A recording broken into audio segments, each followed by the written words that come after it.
ഇല്ലത്തുനിന്ന് പുറപ്പെടുകയും ചെയ്തു, അമ്മാത്ത് എത്തിയില്ല എന്ന് പറഞ്ഞ പോലെയായി കലൂർ ജവഹർലാൽ നെഹ്റു സ്റ്റേഡിയത്തിന്റെ അവസ്ഥ. അർജന്റീന ടീമിനെയും മെസ്സിയെയും സ്വീകരിക്കാൻ മുഖമിനിക്കിയ സ്റ്റേഡിയം ഇപ്പോൾ ജോലികൾ പൂർത്തിയാകാതെ കിടക്കുകയാണ്.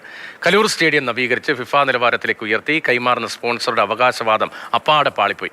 ജോലികൾ പൂർത്തിയായിട്ടില്ലെന്ന് തെളിയിക്കുന്ന വിവരാവകാശ രേഖ മാതൃഭൂമി ന്യൂസിന് ലഭിച്ചു.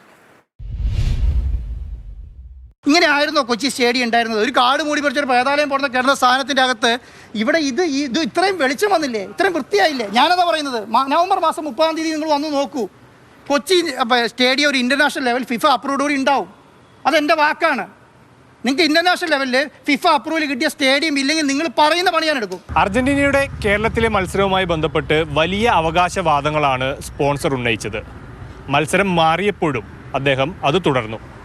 എന്നാൽ ഇതെല്ലാം വെറും വാക്കായിരുന്നു എന്നതാണ് മാതൃഭൂമി ന്യൂസിന് ലഭിച്ച വിവരാവകാശ രേഖകൾ പ്രകാരം വ്യക്തമാകുന്നത്. സ്റ്റേഡിയം ഫിഫ നിലവാരത്തിലേക്ക് ഉയർത്തുമെന്നായിരുന്നു സ്പോൺസറുടെ പ്രധാന അവകാശവാദം.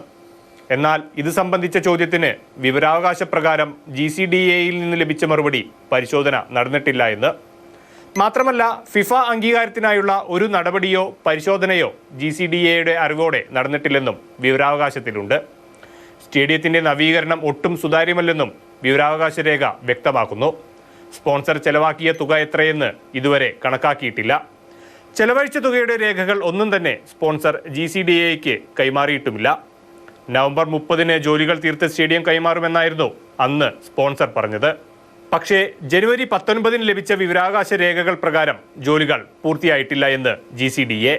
അതിലൊരു അവ്യക്തതയ്ക്ക് കാരണമില്ല. ഏതെങ്കിലും ജോലികൾ പൂർത്തിയാക്കാൻ ബാക്കിയുണ്ടെങ്കിൽ അത് സ്പോൺസർ ചെയ്യുക എന്നുള്ള നിലയ്ക്കല്ല, അത് GCDA ചെയ്യും. കളി കൊണ്ടുവരുന്നതും നടത്തുന്നതും GCDAയുടെ നേരിട്ടുള്ള നിയന്ത്രണത്തിലല്ല. വരുന്ന കളിക്ക് എല്ലാം ഫെസിലിറ്റേറ്റ് ചെയ്യുക എന്നുള്ളതാണ് ഞങ്ങൾ ഉദ്ദേശിക്കുന്നത്. അത് ചെയ്തിട്ടുണ്ട്, ചെയ്യുകയും ചെയ്യും. മതിൽ നിർമ്മാണത്തിനിടെ സ്റ്റേ വന്നതിനാൽ മുടങ്ങിയ ജോലികളായിരിക്കാം പൂർത്തിയായിട്ടില്ലെന്ന് GCDA ഉദ്ദേശിച്ചതെന്നാണ് സ്പോൺസർ പറയുന്നത്.